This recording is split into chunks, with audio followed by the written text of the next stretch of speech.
자, 오늘 말씀의 제목은 교회에 다가온 심판과 다가올 천국, 에스겔 36번째 시간입니다. 45장이고요, 45장. 자, 부제는 거룩한 땅의 구조와 새로운 선민들의 삶의 규칙이라는 제목입니다. 거룩한 땅의 구조와 새로운 선민들의 삶의 규칙. 자, 제가 지난번에 44장을 설교할 때 여기 나오는 이제 3절의 왕 있잖아요. 여기서 왕이 제가 메시아일 거라고 했는데, 근데 이게 메시아일 수도 있고요. 이스라엘의 지도자들일 가능성도 있습니다. 이스라엘 지도자들일 가능성. 여기서 왕을 가리키는 단어가 영어로는 프린스예요, 프린스. 자, 프린스는 기본적인 뜻은 이제 왕자라는 뜻도 있고요. 왕이라는 뜻도 있고, 관료들, 지도자들, 통치자들, 관원들, 이런 뜻으로도 번역이 가능합니다. 자, 프린스. 자, 그리고 먼저 여러분들에게 설명을 드릴 때, 이거 사실은 성전 구조에 대해서 설명을 드릴 때 말씀을 드렸어야 되는데, 이 에스겔에서는 50이라는 숫자가 굉장히 중요하게 또 빈번하게 등장을 합니다. 50. 자, 왜일까요, 여러분? 왜 50이라는 숫자가 중요하게 빈번히 등장할까요? 이렇게 질문해 볼까요? 77이 49 플러스 1. 휘년이죠, 휘년. 자, 휘년. 휘년이 어떤 뜻이 있어요? 노예가 되었던 것, 또 팔렸던 집과 땅을 원래 주인에게로 혹은 노예 상태로부터 자유인의 상태로 되돌아가게 하는 거. 휘년은 자유를 선포하는 거죠. 자유. 그 다음에 이제 영원한이라는 의미가 뭐가 있냐면 이제 천이라는 숫자가 영원이라는 뜻이 있죠. 주님께는 하루가 몇 년 같다 그랬어요? 하루가 1000년 같다. 영원이라는 의미를 뜻하는 천이라는 숫자가 있는데, 그러면 여러분 50이라는 휘년과 영원 혹은 완전이라는 뜻의 천의 곱이 얼마입니까? 50 곱하기 1000 하면 얼마죠? 5만이 나오죠. 5만. 근데 5만의 이제 절반은 얼마입니까? 25,000. 25,000. 자, 참고로 여러분 에스겔 40장 1절을 보면, 자, 에스겔이 이제 사로잡힌 뒤 몇 년째 해라고 나옵니까? 40장. 이 성전 성읍을 사로잡힌 지 몇 년째 받아요? 40장 1절에 25번째 해에 받는다 그러죠? 그러면 하나님께서 에스겔에게 이 자유에 대한 환상을 50년째, 사로잡힌 지 50년째 주셔도 되는데, 근데 에스겔의 나이를 계산해 보면은 그럴 경우에는 에스겔이 75세가 돼야 됩니다. 근데 하나님께서는 이 휘년의 절반인 25년째 이것을 주셨어요. 아무래도 50을 가리키는 거죠. 50의 절반이 25는. 자, 근데 딱 마침 25년째인 때 에스겔이 몇 살이냐면요. 자, 민수기 4장 35절을 봅시다. 자, 민수기 4장 35절을 보면, 자, 30세부터 50세까지 회막에서 복무하고 봉사할 모든 자, 여기 보면 이 회막에서 봉사하는 나이가 30부터 50까지입니다. 아무래도 30은 이제 보통은 이제 군사로는 20살부터는 뽑히긴 하는데, 30부터라는 것은 어느 정도 어른이 되고 나서 성숙한 때를 가리킵니다. 30이라는 나이는 어른으로서 성숙하는 나이를 가리키기도 하고요. 50세까지가 이제 민첩하게 일을 할 수 있는 나이입니다. 그래서 성전 봉사할 수 있는 나이는 30부터 50살까지입니다. 근데 딱 50살의 마지막 나이가 바로 에스겔이 오늘의 말씀 받았던 나이예요. 자, 에스겔이 말씀 받았던 나이. 에스겔이 30살에 환상을 보거든요. 자, 이 에스겔의 그러면 핵심적인 사상이 뭐라는 뜻이냐면 바로 자유라는 뜻입니다. 자유. 50이라는 숫자 반복되는 건 자유라는 뜻. 자, 그럼 자유라고 하면은 이제 어떤 의미가 있을까? 바로 이제 죄로부터의 자유도 생각할 수 있고요. 그 다음에 지금 에스겔과 그 동료들이 바벨론에서 포로 생활을 하고 있잖아요. 이 포로로부터의 자유도 생각할 수 있습니다.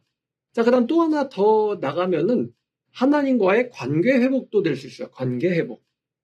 자, 제가 그래서 이 에스겔에서 50이라는 숫자가 많이 나오는 이유에 대해서 설명을 드렸습니다.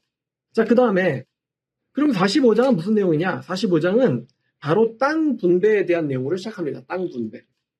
여러분 민수기에도 나오지만 선민들이 약속된 땅을 받으면 그것을 자기 지파에 맞게 나누는 걸 땅 분배라고 하죠. 자, 근데 45장도 땅 분배고 48장도 땅 분배인데요. 48장은 백성들의 땅 분배를 알려주고 있는 거고요. 45장은요.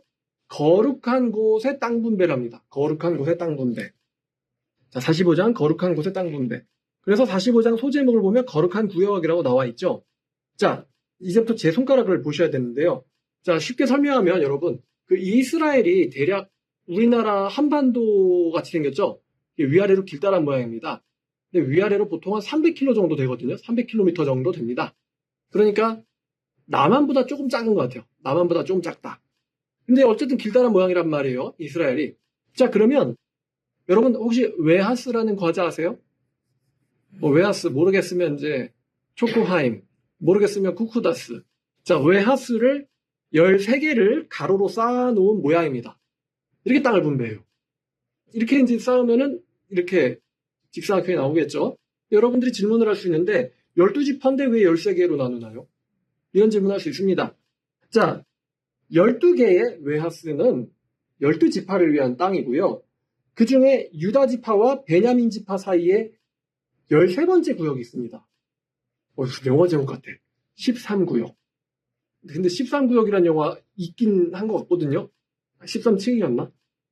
자, 이 유다지파와 베냐민지파 땅 사이에 예루살렘이 있는 지역에 13번째 땅이 있습니다. 이 13번째 땅이 바로 왕의 땅이에요. The Land of Prince라고 하면 될 것 같습니다. 왕의 땅이 있습니다. 자, 근데 이 왕의 땅도 그러면 이 외였으니까 직사각형 눕혀놓은 느낌이잖아요. 여기에 이 한가운데 오늘의 본문에 해당하는 거룩한 땅이 있습니다. 거룩한 땅.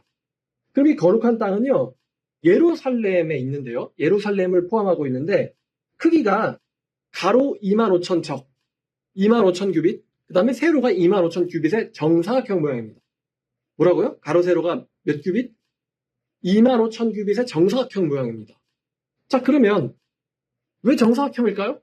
왜 직사각형 모양의 왕의 땅에 한복판에 정사각형 모양의 땅이 있을까? 정사각형이 뭘 의미하죠? 성소, 지성소에서 완벽을 의미하죠. 완벽을 의미합니다. 자, 그럼 25,000을 제가 여러분들에게 알려드린 지식이죠. 25,000을 킬로미터로 바꾸면은 몇 킬로미터일까요? 25,000을 절반으로 나누면 12,500이죠. 그럼 12,500m는 몇 킬로미터죠? 12,500m는 몇 킬로미터입니까? 12.5km죠. 12.5km입니다. 자, 그래서 가로 세로 12.5km 정도의 땅이 있어요. 예루살렘을 끼고. 자, 제가 이게 이제 또 현대 지금 2024년이니까 제가 나중에 이거를 영상으로 만들 때 어느 정도의 규모인지 제가 구글 지도에서 지형, 그 다음에 지도에서 네모를 한번 그려봤어요. 각 변의 길이가 12.5km 정도 되게. 그 다음에 가운데 뭐가 있냐면은 그 가운데 무슨 성전이 있어야 되냐면 바로 이제 성전이 있어야 되는데 그 성전에 지금 뭐가 있다 그랬죠? 지금 현재는 모스크 황금선이 있다 그랬어요. 그래서 제가 거기에 있는 지점을 딱 표시해 놓고 그것을 중심으로 이렇게 네모를 그렸습니다. 정사각형을. 자, 그러면 이 정사각형의 땅이 거룩한 땅인데 이곳이 또 직사각형을 눕혀놓은 모양으로 세 구역으로 나눠져 있습니다. 정사각형을 세 구역으로 나눴어요. 이렇게. 그래서 이 세 구역에 각각 어떤 땅이 있냐면 제사장들을 위한 땅이 중간에 있고요. 제사장들을 위한 땅. 이 제사장들을 위한 땅 중간에 바로 성전이 있습니다. 제가 지난번에 성전이 500척이라고 말씀드렸죠. 250m. 정사각형 모양의. 자, 제사장들을 위한 땅이 가운데 있고요. 그 가운데 땅 위쪽에 레위인들을 위한 땅이 있습니다. 그럼 레위인들이 뭘 한다 그랬죠? 성전 관리, 성전 경비, 성전 봉사를 합니다. 자, 그 다음에 맨 아래쪽에 뭐가 있냐면 바로 이스라엘 백성을 위한 땅이 있습니다. 이스라엘 백성을 위한 땅. 이 거룩한 땅, 맨 아래 이스라엘 백성을 위한 땅이 있는데 또 이제 순례자를 위한, 여행자를 위한 땅이에요. 성지 순례자를 위한 땅. 자, 다시 설명드리면 이 이스라엘 땅을 13개로 나눠서 한가운데쯤에 왕의 땅이 있다고 했어요. 유다지파와 베냐민지파 사이에. 이 왕의 땅의 한가운데에는 정사각형 모양의 거룩한 땅이 있다고 말씀드렸습니다. 그리고 그 정사각형 모양의 거룩한 땅 안에는 3개의 웨하스를 쌓아놓은 것처럼 세 구역으로 나눠져 있는데 한가운데가 제사장들을 위한 땅, 그 위에가 레위인들을 위한 땅, 그 다음에 아래쪽이 정원과 12지파를 위한 땅이 있어요. 근데 12지파를 위한 땅 중심에 이게 제가 순례자를 위한 땅이라고도 말씀드렸죠. 여기에 이제 48장에 나오는 여호와 산마라는 도시가 건설됩니다. 여호와 산마라는 도시. 자, 그러면 가운데 성전 있고 아래쪽에 여호와 산마라는 도시가 있는데 여기는 백성의 구역이라고 그랬어요. 백성의 구역. 가운데는 제사장의 구역. 근데 여러분 왜 제사장의 구역에 성전이 있을까요? 무슨 말하면 잔소리지. 제사장들이 제일 거룩하고 또 제사장들이 성전 봉사의 가장 핵심이 되는 번제 일을 맡기 때문에 이거 지각하면 안 되잖아요. 그러니까 제사장들의 마을에 바로 성전이 있다. 그 다음에 조금 떨어진 곳에 바로 이제 이 레위인들을 위한 마을이 있습니다. 아무래도 제사장이 지각하면 제일 문제가 되죠. 그죠?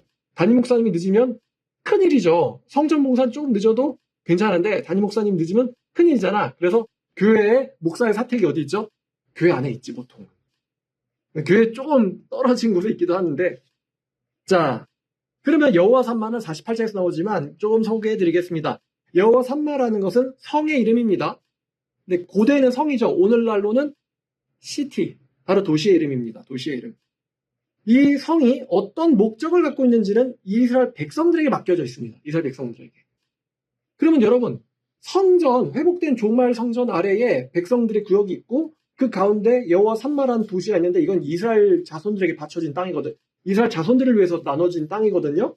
그러면 이스라엘에 이미 12지파에 의한 땅은 이 거룩한 구역 위아래로 나눠져 있어요. 근데 이 거룩한 구역 안에 왜 12지파가 관리하는 땅이 있을까? 도시가 있을까? 제가 한번 고민해봤는데 이 도시는 아마도요 이스라엘 국가에서 관리하는 관광도시일 것 같아요. 관광도시. 왜? 여러분 이스라엘이 남한만 해요. 그러면 예를 들어서 우리나라 같은 경우는 수도가 좀 위쪽에 있어가지고 전쟁 시에 위험하다. 좀 세종 쪽으로 천도할 필요가 있다. 이런 의견이 있죠. 근데 예를 들어 이제 세종이라고 가정해보죠. 그러면 의정부에서 세종이 멀어요, 가까워요? 멀지. 부산에서 세종은요? 멀지. 목포에서 세종은요? 멀어요. 아니면 동해시에서 세종은요? 멀지. 멀단 말이에요. 그 인천시에서 세종은 역시 멉니다. 그러니까 이스라엘 사람들이 성전을 왔어요. 순례했는데 성전 순례하고 피곤한데 바로 집에 가라고 할 수는 없잖아요. 그래서 노숙할 수도 없고. 그래서 이스라엘 먼 데서도 오고 또 마음의 할례를 받은 무슨 사람들? 이방 사람도 성전에 올 수 있단 말이에요. 그럼 성전에 왔는데 오자마자 거기 가는데 비행기 타고 14시간 걸리거든요. 오자마자 성전 구경했으니까 집에 가라고 할 수는 없잖아. 그러니까 쉴 곳이 필요해요.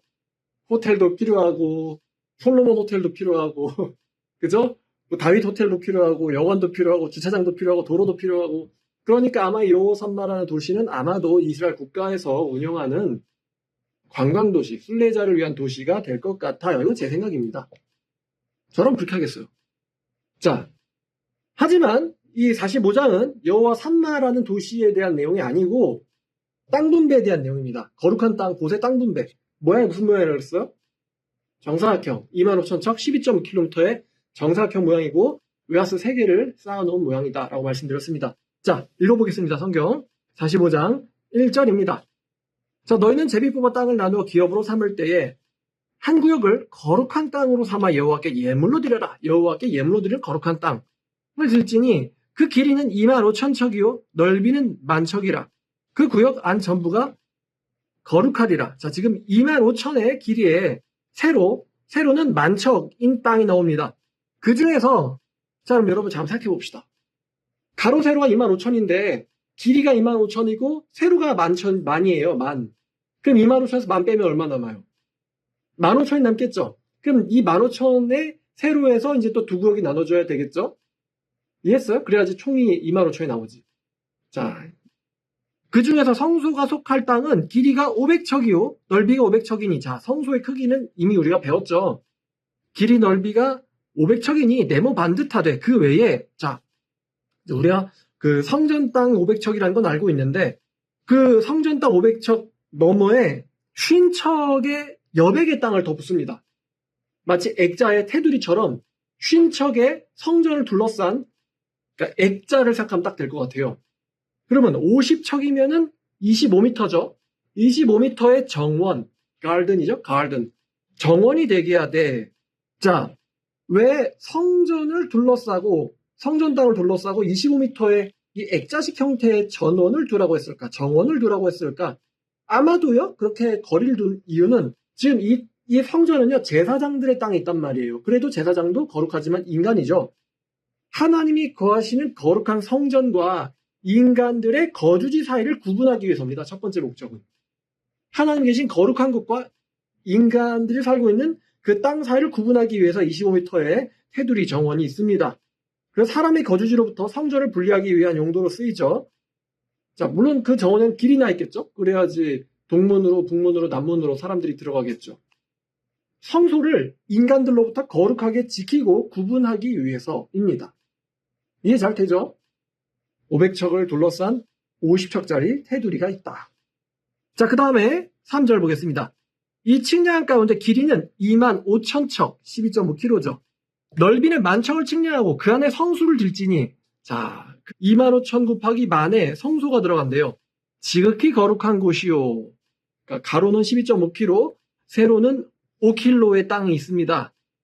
10,000척이니까 5km 맞죠? 5,000m. 그곳에는 성소에서 수종드는 제사장들 곧 하나님께 가까이 나아가서 수종드는 자들에게 주는 거룩한 땅이니, 자, 제사장들을 위한 땅이래요. 제사장들을 위한 땅에 바로 성전이 있다. 그들이 거기다 집을 지을 땅이며 성소를 위한 거룩한 곳이라. 제사장은 빨리빨리 성전에 가야 되니까. 자, 제사장의 거주구역입니다. 자, 그 다음에 5절입니다. 5절. 길이는 25,000척, 넓이는 10,000척을 측량하여. 자, 이게 또 나왔죠? 비슷한 크기, 똑같은 크기를 또 측량해서 이번에는 성전에서 수종드는 레위 사람에게 주어서 그들의 거주지를 삼아라. 이 제사장들의 땅 위쪽에는 레위인의 거주지가 있습니다. 그곳에 마을 20개를 세우게 하고, 마을 20개. 그러니까 마을 20개니까 대략 1.25km 곱하기 2.5km 크기의 직사각형 마을 20개가 생기면 딱 이더라고요. 마을 20개를 제사장들의 거주구역에 세우고, 자, 그 구별한 거룩한 구역 옆에 넓이는 5,000척, 길이는 25,000척. 자, 그러니까 만 나왔지. 그러니까 남은 게 이제 5,000 아니에요. 25,000 길이에 세로는 5,000, 그러니까 약 2.5km 정도 되는 아주 직사각형의 땅을 측량해서 여기를 성읍의 기지를 삼는데요. 제가 말씀드렸죠? 이 아래에는 여호와 산마라는 도시가 세워진다고. 성읍의 기지를 삼아 누가 관리한다? 이스라엘 온 족속에게 돌리고, 자, 12지파가 관리하는 땅이라고 했습니다.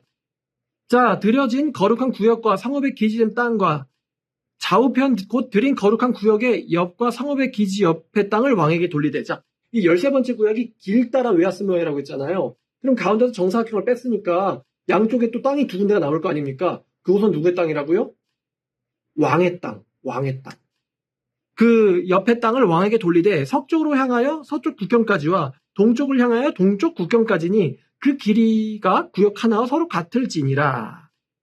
이 땅을 왕에게 돌려 그 이스라엘 가운데 기업으로 삼게 하면 나의 왕들이 다시는 내 백성을 압제하지 아니하리라.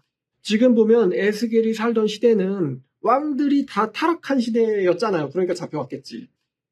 자, 근데 그렇게 하면은 내 왕들이 다시는 백성을 압제하지 않는다. 자, 나머지 땅들은 이스라엘의 나머지 땅들은 이스라엘 족속의 그 지파대로 줄지니라. 요건 이제 48장에 나옵니다. 자, 여기서 이제 왕이라고 나왔지만 영어로는 프린시스, 그러니까 지도자들이라고 번역할 수 있습니다. 지도자들. 자, 그 다음. 자, 9절부터는 여러분 모세 오경에 창세기 있죠. 그 다음에 출애굽기 내용 있죠. 근데 출애굽기 내용의 중간에 가면 이제 출애굽기 20장에 뭐가 나오죠? 하나님이 백성들한테 뭘 줍니까? 돌판. 뭘 줘요?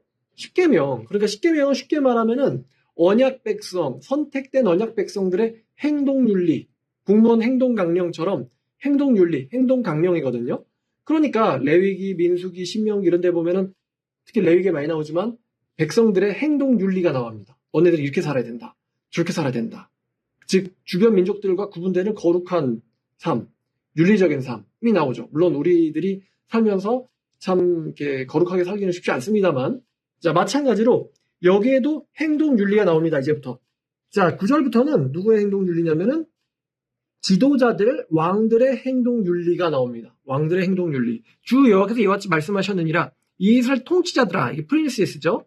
너에게 만족하니라. 너희는 포악과 겁탈을 제거하여 버리고 정의와 공의를 행하여 내 백성에게 속여 빼앗는 것을 그칠지니라. 주 여호와의 말씀이니라. 자, 왕들의 행동윤리는 첫 번째, 포악, 겁탈, 탈취를 금지하는 거예요. 두 번째는 정의와 공의를 행한다. 정의와 공의롭게 정치할 것.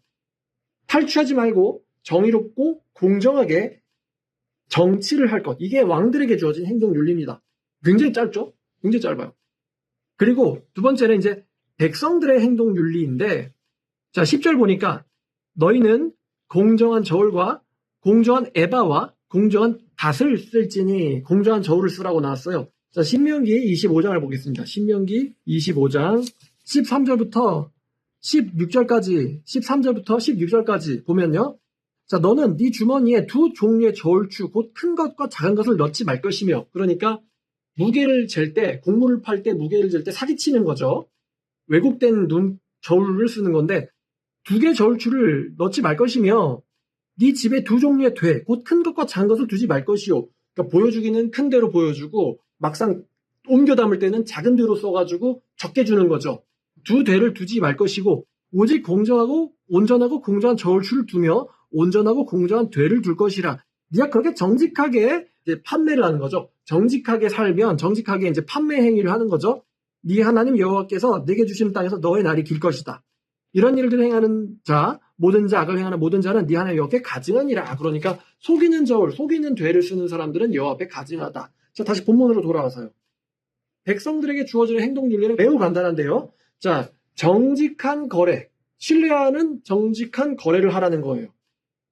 거래할 때 거짓말과 도둑질을 하지 마라. 그러니까 많이 줘야 되는데 조금 주고, 그 다음에 많이 되돌려줘야 되는데 조금 되돌려주고, 이거는 사기란 말이죠. 정직하고 공정한 거래를 해라. 이게 이제 백성들의 행동 윤리입니다. 자, 그리고 그 아래는 이제 새 도량형이 주어집니다. 새 도량형. 근데 구약과 거의 차이가 없어요. 거의 차이가 없습니다. 자, 에바와 밭은 용량을 동일하게 하되, 에바와 밭은 같은 용량이구나. 에바와 밭은.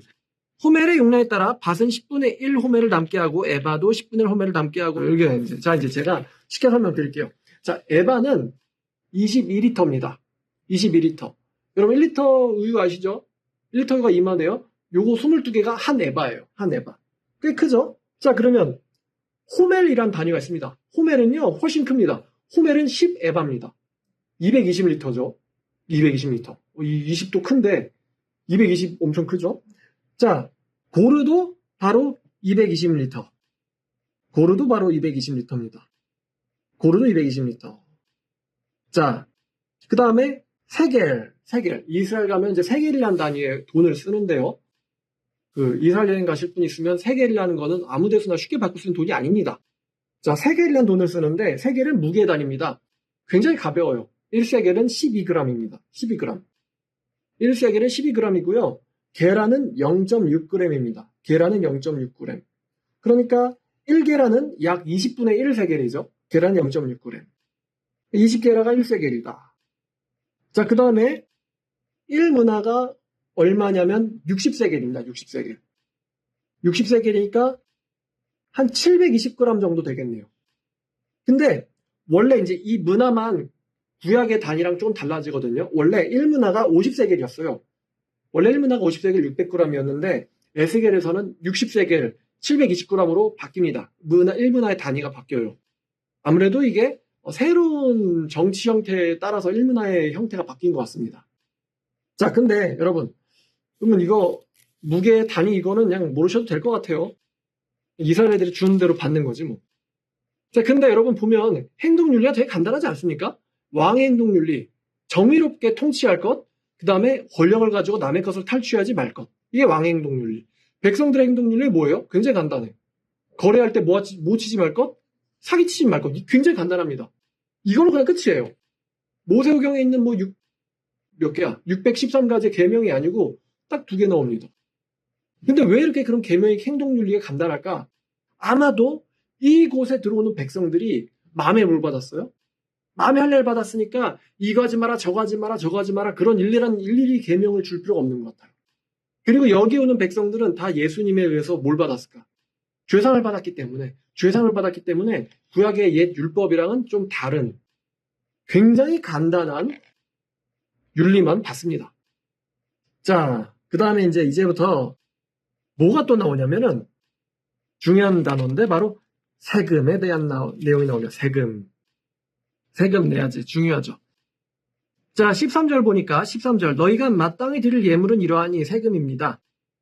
밀 한 호멜에는 6분의 1 에바를 드리고, 제가 여기 11절부터 12절까지가 이게 이제 도량형이 나왔다 그랬잖아요. 제가 계산 다 했습니다. 여러분 계산하셔도 되고 계산 안 하셔도 됩니다. 밀 한 호멜에서는 6분의 1 에바를 드리래요. 자, 그래서 쉽게 말하면 1호멜은 220리터라 그랬어요. 220리터. 220리터의 밀을 수확을 하면은 6분의 1 에바를 내래요. 6분의 1 에바. 그럼 제가 계산을 해봤더니 6분의 1 에바가 3.6리터거든요. 3.6리터. 왜냐면 638에 66이 36이니까 대략 18 플러스 36 하면은 22쯤 나온단 말이에요. 그래서 그럼 220리터의 밀을 수확했을 때 3.6리터를 내라. 그러면 이게 이제 세율이 나오거든요. 세율. 곡물을 벌었을 때는 약 1.6%의 세금이 나옵니다.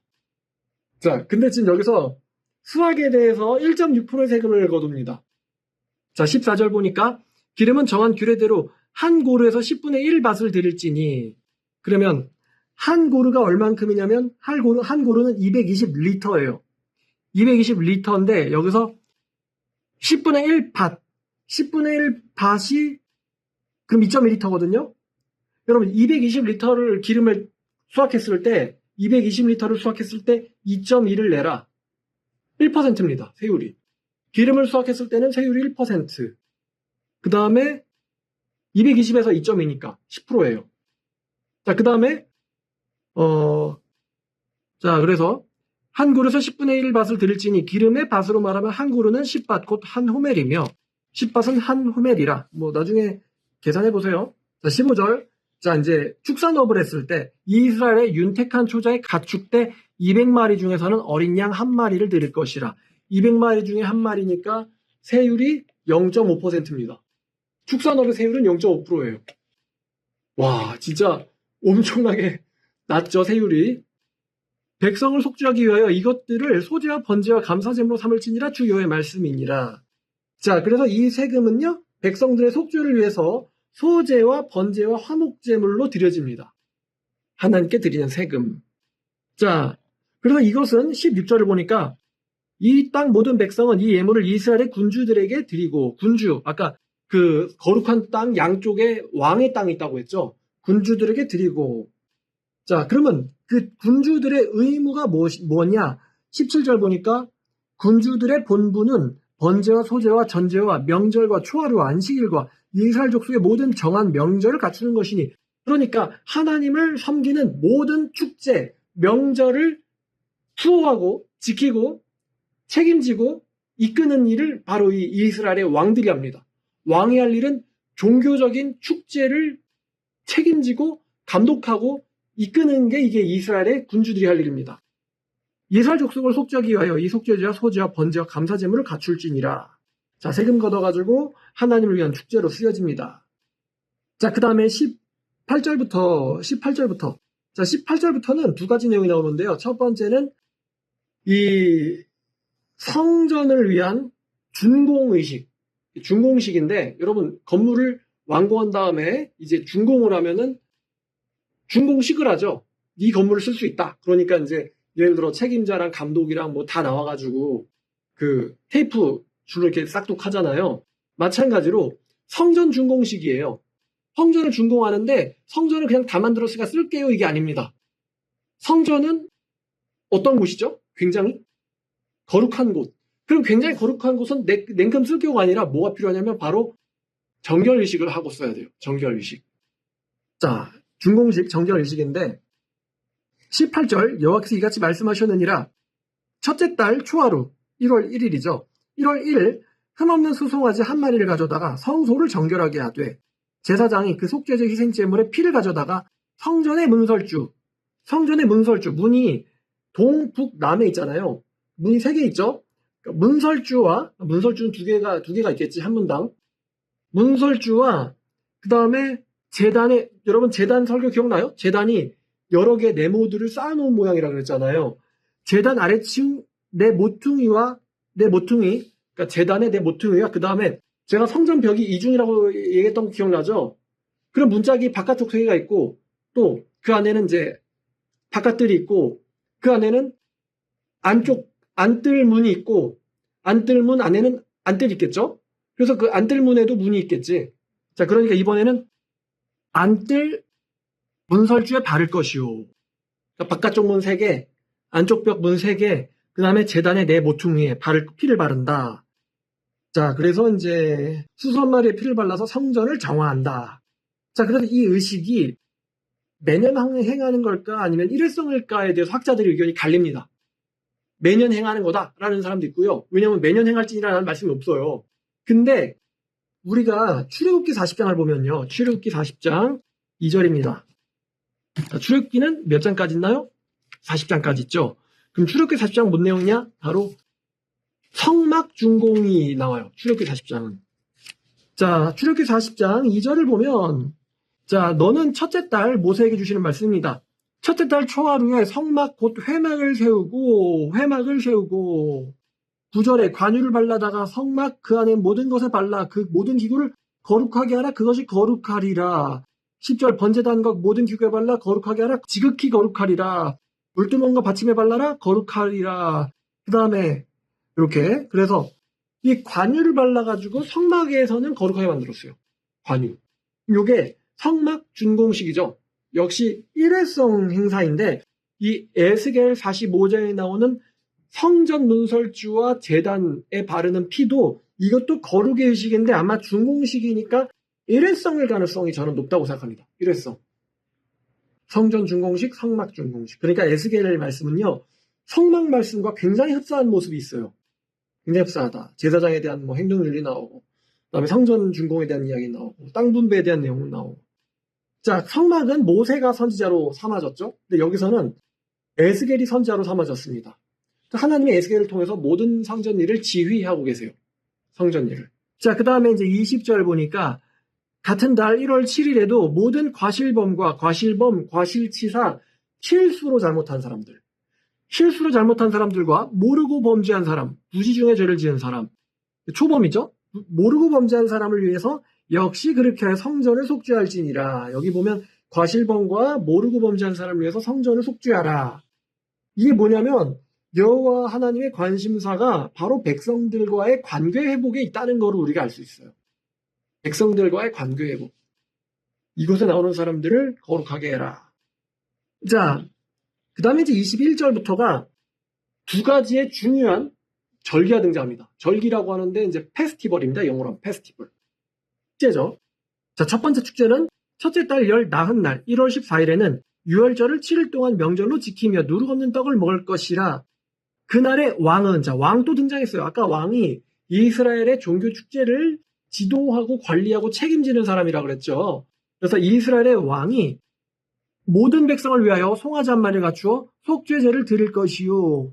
명절 7일 동안에는 나 여호와를 위하여 번제를 준비하되 7일 동안 곧 이래 동안에 매일 흠없는 수송아지 7마리와 순양 7마리와 순염소 매일 한 마리씩을 갖추어 속죄제를 드릴 것이며 그러니까 양과 수송아지는 77이 49마리가 필요할 것이고 염소는 7마리가 필요하겠네요.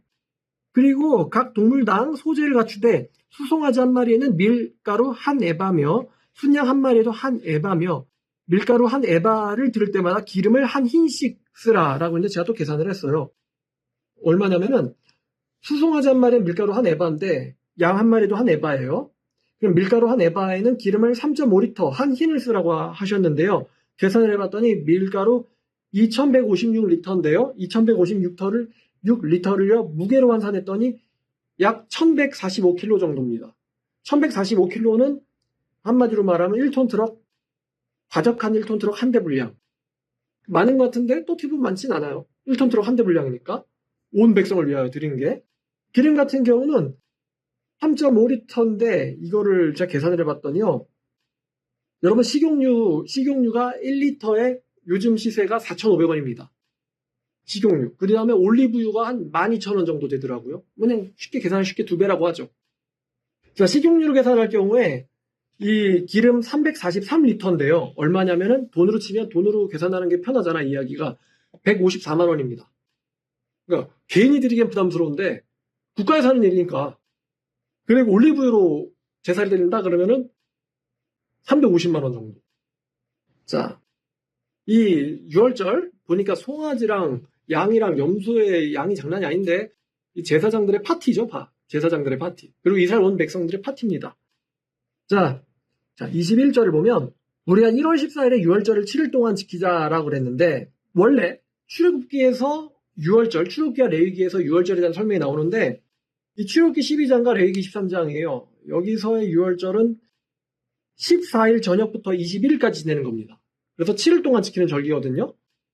근데 6월절 같은 경우는 이제 양고기를 가지고 즐겨야 되는데 제가 설교를 몇 번 했지만 14일 저녁에 양고기가 땡 하고 나오는 게 아니에요.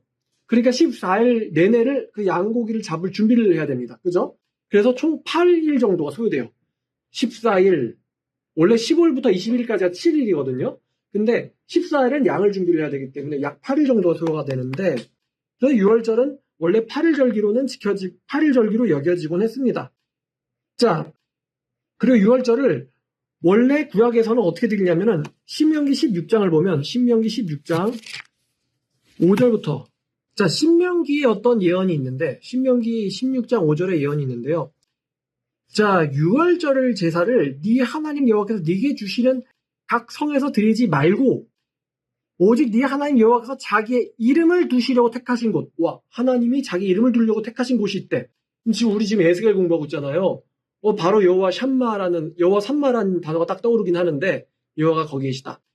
네 각 도시에서 지키지 말고 여호와께서 자기 이름을 두시려고 택하던 곳, 네가 여기서 나오던 시각, 곧 초저녁 해질 때 6월절 제물을 드리고 여호와께서 택하신 곳에서 그 고기를 구워 먹고 아침이 되면 네 장막으로 돌아갈 것이라 라고 이게 아마도요. 이 신명기 말씀은 에스겔 45장에서 나오는 에스겔 45장으로 다시 돌아가 볼게요.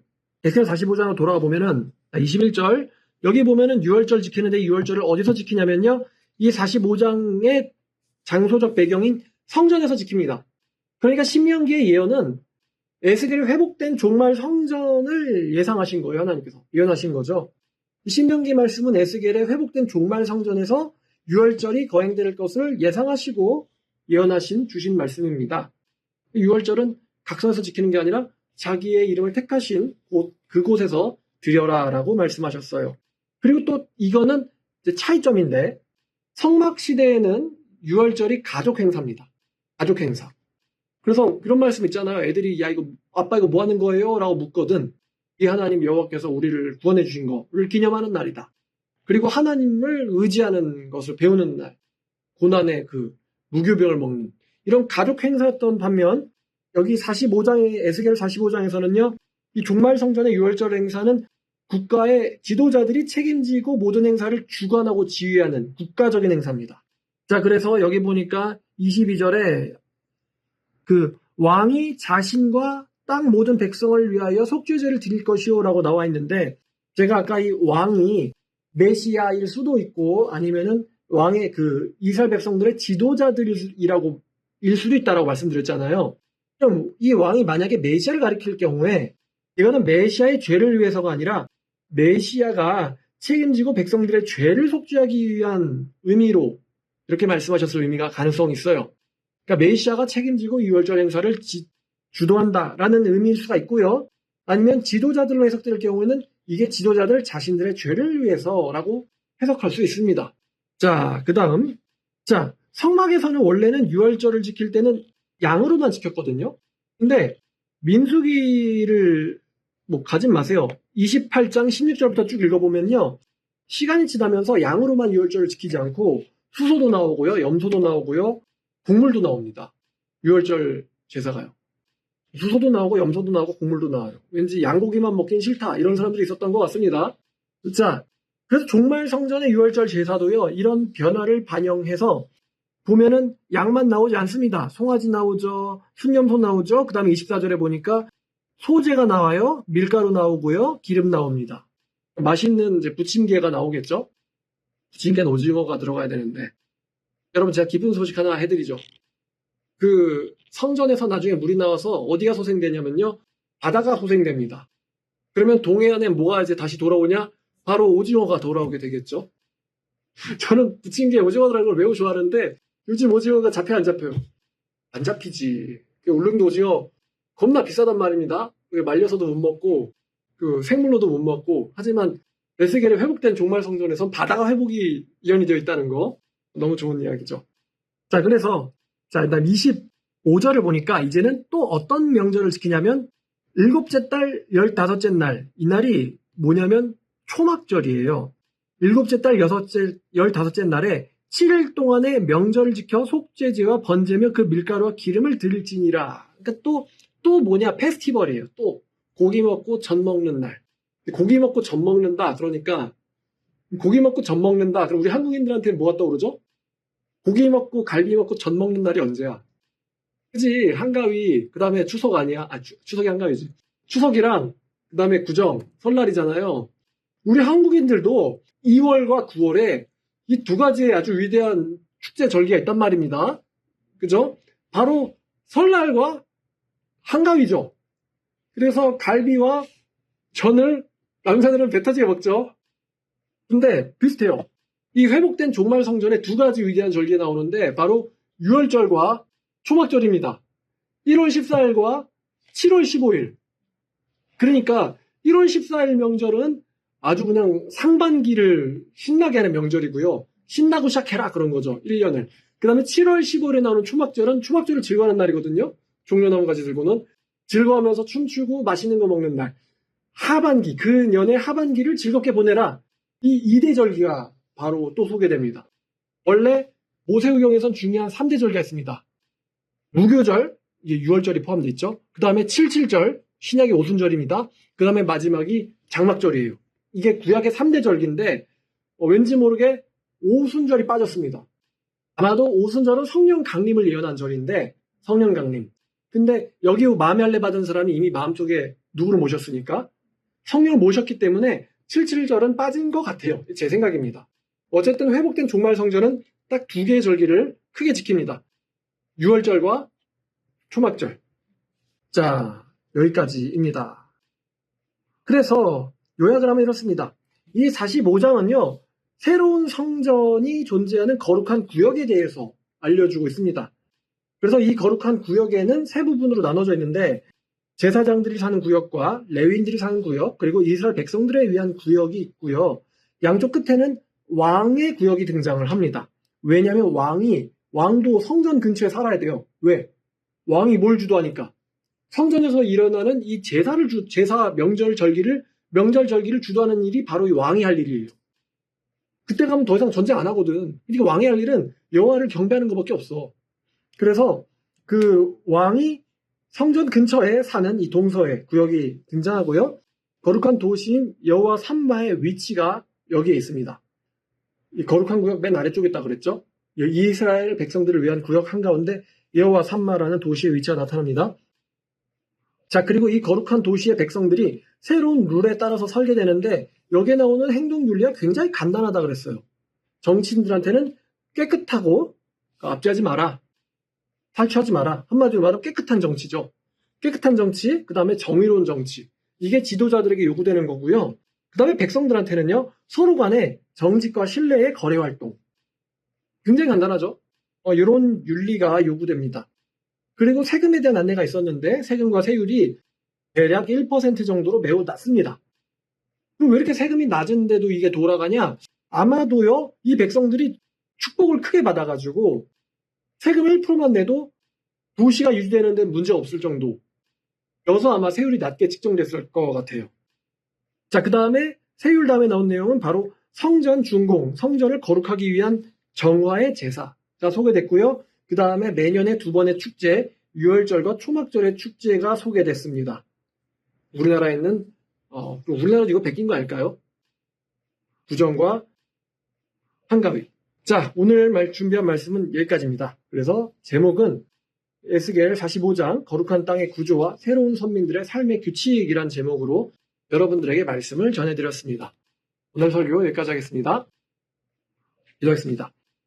하나님 아버지 감사합니다. 오늘 말씀을 통해서 거룩한 땅 성전의 삶의 규칙에 대해서 배웠습니다. 주님, 정말 이 꿈같은 성전을 보기를 원합니다.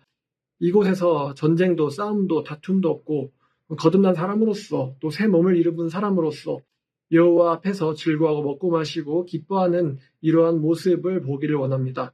하나님 아버지, 우리 이방인들 마음에 할례받게 하시고 또 지금은 하나님을 떠난 유대인들 하나님께로 돌아오게 하셔서 우리 모두가 서로 하나 되게 해주시옵소서. 예수님의 이름으로 기도드렸습니다.